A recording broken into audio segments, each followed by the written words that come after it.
Right now at noon, turkey hunters will have to leave cans if they want a bird this fall season.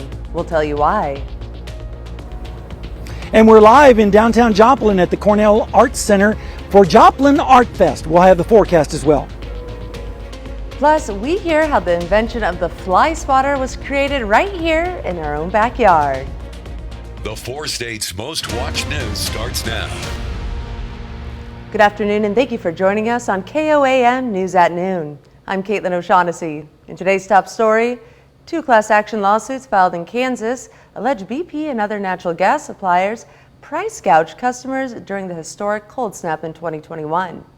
The suits, which name a combined 8 companies in the natural gas supply chain, allege defendants violated the Kansas Consumer Protection Act and illegally profited off the disaster. During the cold snap, Kansas energy regulators directed natural gas utilities to do whatever was needed to ensure continuous gas service. But the customers who filed the suits say the prices charged were unnecessarily and illegally high. OU Health in Oklahoma is facing criticism for allegedly choosing not to provide a woman an abortion. The woman had a partial molar pregnancy, which could have killed her if left untreated. The woman went to another state for the abortion, which is banned in Oklahoma. As Andy Weaver reports, she has now filed a federal complaint. This is the 16-page complaint filed by J.C. Staton and her attorneys with the Center for Reproductive Rights. In it, attorneys claim that OU Health staff acknowledged Staton's partial molar pregnancy could kill her if gone untreated. She told me that it was a dangerous condition where the pregnancy develops intertwined with a tumor due to the extra genetic material, and it can become cancerous. But that an abortion could not be performed unless the woman was crashing or on the verge of a heart attack. They couldn't touch me until I was crashing, and that we should wait in the parking lot until I was about to die. The complaint argues OU Health and their children's hospital had no legal basis to deny the abortion for Staton, and that the state's 4 abortion bans allow for medical emergencies, but also acknowledge that providers are confused by what the law actually allows. Attorneys for Staton want feds to investigate and penalize OU Health for any violations of federal or Oklahoma law. We will never get over what happened to us, turned away from so many hospitals, where skilled and caring doctors could not act to save my life. Beginning this fall, Kansas will have no fall turkey hunting season due to declining populations at state and regional levels. The difficult decision was arrived at by members of the Kansas Wildlife and Parks Commission after hearing compelling recommendations from staff over the course of 4 public meetings. Kansas Department of Wildlife and Parks small game biologist Kent Frick stated, quote, "We've documented consistent declines in turkey populations over the last 15 years, largely due to reduced production levels. The estimated statewide fall harvest of turkey was less than 500 birds in 2022. While this is a small proportion of the statewide population, fall harvest is an additive source of mortality for turkeys, especially when hens are harvested." End quote. Though far fewer turkey hunters participate in the fall season than in the spring in Kansas, wildlife biologists said it remained an important component of overall harvest. And now let's take it over to meteorologist Sam Lane, who joins us live at the Joplin Art Fest.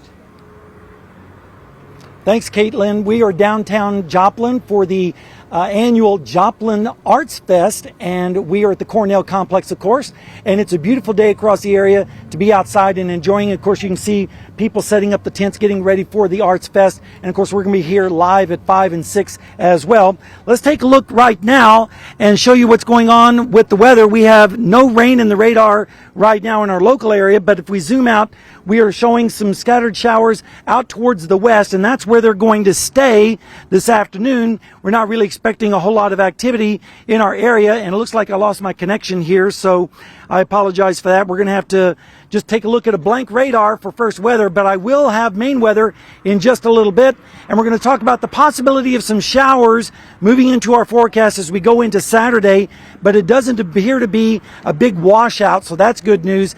No excuse to not be out and enjoy the weekend weather. And then, of course, as we go into next week, we have some changes in our forecast as well, and we will tell you more about that in just a little bit. Back to you. All right, thanks, Sam.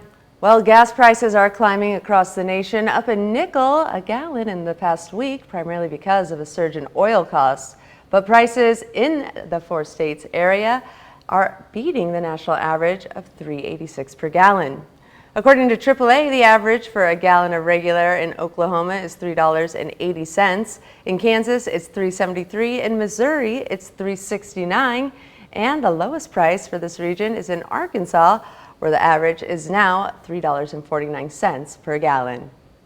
And did you know one of the most useful household items was invented in southeast Kansas? That's right, it's the fly swatter. In 1906, the Weir School principal and local scoutmaster Frank Rose joined a statewide health initiative to combat flies and the diseases they carried. Rose and his Boy Scout troop put up screens on windows downtown. They then took some of the leftover screens and nailed it to a yardstick.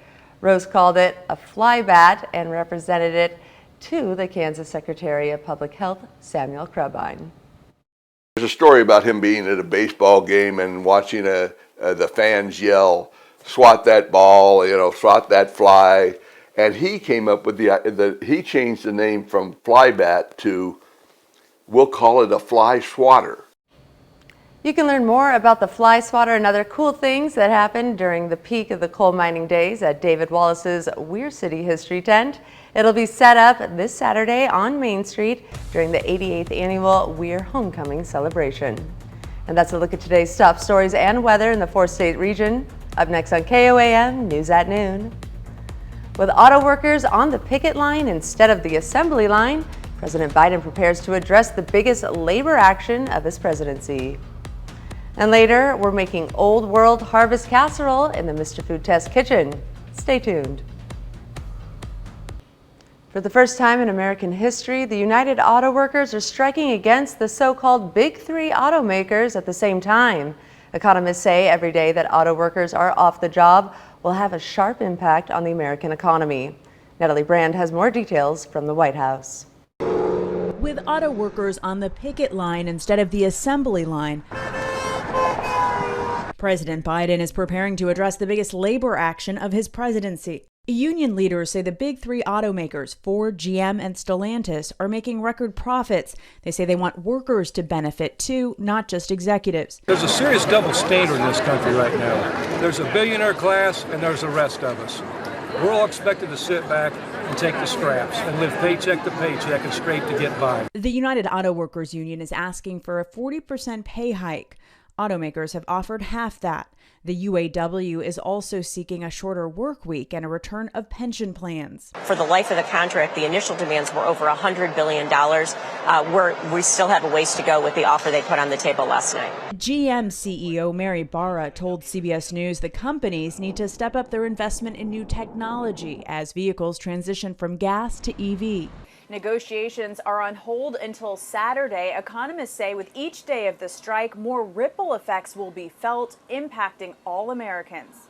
The best estimates that we've seen as far as the cost of the strike, it could potentially be upwards of $5 billion of total damage in the first 10 days. It's also a tricky political problem for the president, who has called himself the most pro-union president in American history. But he's also banking on an improving economy as he runs for re-election. Natalie Brand, CBS News, the White House. President Biden talked with both union reps and the company executives Thursday night ahead of the strike, and he's likely to continue to talk with both parties until the strike comes to a mutual resolution. Still to come on KOAM News at Noon, we see what's cooking with Mr. Food. This year, with my mom no longer with us, it would be an honor to share with you a recipe that she was always in charge of making. It's a beautiful day here at the Cornell Complex in downtown Joplin, but the big question is, what does the weather look like for the weekend? I'll have the answer when we come back. Welcome back to the KOAM Morning News, actually noontime news here in downtown Joplin at the Cornell Complex, where we are set up for the Joplin Arts Fest. And I have with me one of those juried artists, Kristen Gerard. And Kristen, tell us a little bit about what you do here and what you hope to accomplish this weekend. Well, I hope to accomplish selling things, but I also love to see all the art that's here. We've got great artists, and a lot of them work really hard. This is one of their big shows, so they have new work, and Of course, you get to meet everybody. I myself make copper electroform jewelry out of mostly nature type things. So it's a process by that I cover bits of nature. This I keep touching I was this going to necklace. say, that's one of the necklaces Yes. you were showing me. This is Black-Eyed Susan, and it has been encased in copper and polished up. It's an electrochemical process, so I can do it on a lot of different things. I've got butterfly wings, I've got ground cherries, leaves, seeds, all kinds of things. Just real, and they retain a lot of their detail in the process that I use. It's not a dipping process like you think, like the old time, like they More used like to do. electroplating? Yes, it's a lot like electroplating, only it's done on organic things, so Gotcha. you have an extra bit of difficulty. Well, tell everyone that wants to come out to this, and hopefully a lot of people will come out to this as the weather's going to try to cooperate. What are the hours that we're looking at as far as the festival? Tonight, we're going to have a really nice night, and it'll be from 5 until 9. And tomorrow, it's from 10 until 3. Okay. And we've got lots of food trucks out there, and it's just lots and lots to see. All right, not only does she do the electroplating, but like she said, there are a lot of artists out here. They have all kinds of things. I wanted to show this real quick. This is from an oak tree from the Joplin tornado at Joplin High School, and this was created by Steve and Valerie Dorr, and they've got lots of items here. Here's another. This is a cherry tree burl that they created on their lathe, and so there's just all kinds of art and craft ideas out here that you can purchase and just enjoy. And it looks like we're going to have the weather to enjoy tonight, especially with temperatures dropping through the 70s. And then tomorrow we have a little bit of cloudiness and maybe a few sprinkles and showers, but it shouldn't get in the way of the Arts Fest here in downtown Joplin. Let's take a look outside right now at Seneca, Missouri at Indigo Sky Casino and Resort. A beautiful day also down in Seneca, just a few clouds in the distance. And if we take a look at what we're looking at as far as currently in Joplin, it's 79 degrees with a south wind, and the humidity is at 36% because the dew point is down there at 50 degrees, so it makes for a beautiful day. Radar is all clear, but notice there are some showers out towards Hutchinson right now just west of Wichita. Those showers extend on down into western Oklahoma, but it's going to take another 12 to 36 hours before those showers start to make their way into the 4 states. Right now, temperatures are not that bad, generally in the upper 70s to lower 80s. 70s, real popular across the area, 74 over in Monette for one of the coolest readings. And looking at the dew points, they're in the 40s, so it's definitely very comfortable outside. The sun is definitely beating down, so if you're going to be outside today, you might want to need the sunscreen. Let's take a look at the dew points in the forecast. You can see that the dew points are going to increase tomorrow with those showers, but then as we go through time, into Saturday night and Sunday and into Monday, we're going to see those dew points drop back down into the 40s. So we just have those widely scattered showers tomorrow morning, in the morning, and then in especially late morning and early afternoon. Rain chances today are going to be pretty much zero. So if you come out to the festival, it shouldn't be a problem. But then notice as we go through the early afternoon tomorrow, that's when we're going to see the rain chances start to increase just a little bit. Rainfall amounts are not expected to be all that intense with this system, as it's a very weak system that's going to rapidly move through our area. We're not expecting a long, prolonged period of rainfall, which we need, by the way, because of the drought situation. But hopefully we'll get a little bit of something and not too much to spoil any outdoor activities. All right, rainfall amounts are going to be highest up to the north with maybe a quarter of an inch. Most areas will see around a tenth of an inch or less. And then as we go through, we're going to be seeing those scattered showers developing tonight and then rolling through our area during the day tomorrow, especially late morning and early afternoon with highs in the 70s. And then once those showers move out into Sunday morning, we're going to see lows in the 50s. And then Sunday afternoon looks really nice with temperatures in the 70s and lower 80s with partly cloudy skies. And then if we take a look at the 7-day forecast, we're looking at mostly fair on Monday and then more scattered showers and storms on Tuesday, Wednesday, and Thursday of next week. And that's the way it's looking right now. Not too bad of a forecast for this weekend. Get out and enjoy it, especially this evening here at the Joplin Arts Fest in downtown Joplin. Back to you. All right, thanks, Sam. Well, stick around because we're making Old World harvest casserole in the Mr. Food Test kitchen. We'll be right back. It's time to check in with Howard and the Mr. Food kitchen staff. Today he's making a traditional Jewish recipe with delicious sweet potatoes. Whether you're celebrating Rosh Hashanah or just trying to enjoy a tasty meal, you'll have to try this Old World harvest casserole. Take a look. Today, Jews around the world are celebrating the holiday of Rosh Hashanah, also known as the Jewish New Year. And unlike the grand celebrations that many of us are used to on New Year's Eve, this is a time of repentance, when families gather around the table for traditional foods, like the one we're making today. It's an old world casserole called simmis that brings together the fruit of the harvest. This is one of the dishes that my mom was always in charge of making. You know, and this year, with her no longer with us, it's my honor to share it with you in her memory. We start by combining a couple cans of sweet potatoes that we've drained, along with some carrots and a can of chunked pineapple. Then we add in pitted dried plums, a bit of OJ, a generous amount of honey, some melted butter, and a little salt. After this gets mixed, it gets baked off until it's heated through. I know, this might sound like an odd combo, but let me tell you, this dish goes perfectly with everything from brisket to roast chicken. It's sweet, comforting, and brimming with tender loving care, just like my mom. To get the recipe for simmis, which we call Old World Harvest Casserole, simply visit our website. I'm Howard of the Mr. Food Test Kitchen, where today we found Mom's memorable way for you to say, ooh, it's so good. To find this recipe, along with many others, just head over to our website at KOAMnewsnow.com and click on Mr. Food. Now, here's a look at your 4-state market prices.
Welcome back to the KOAM News at Noon, and we are live downtown Joplin at the Cornell Complex, where they are hosting the Joplin Arts Fest, and it looks like it's going to be a great day to come out this evening and enjoy it. We're going to see temperatures dropping through to the 70s later on tonight, and then maybe some showers tomorrow, but it shouldn't put a damper on too much activity outside, and then better chance of showers and storms as we head into next week, especially on Wednesday, with temperatures still staying in the 80s and lows in the 50s and 60s. So come on out and enjoy the Arts Festival here in downtown Joplin. Back to you there in the studio. Caitlin?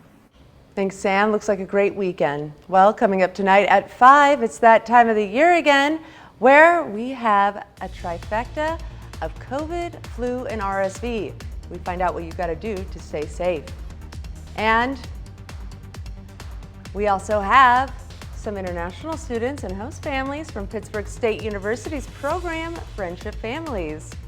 Plus, a Joplin man and woman are indicted for mail theft conspiracy with over 300 victims. Join us for those stories and more on KOAM News at 5. And that's the news for now. I'm Caitlin O'Shaughnessy. Thank you for joining us on KOAM News at Noon.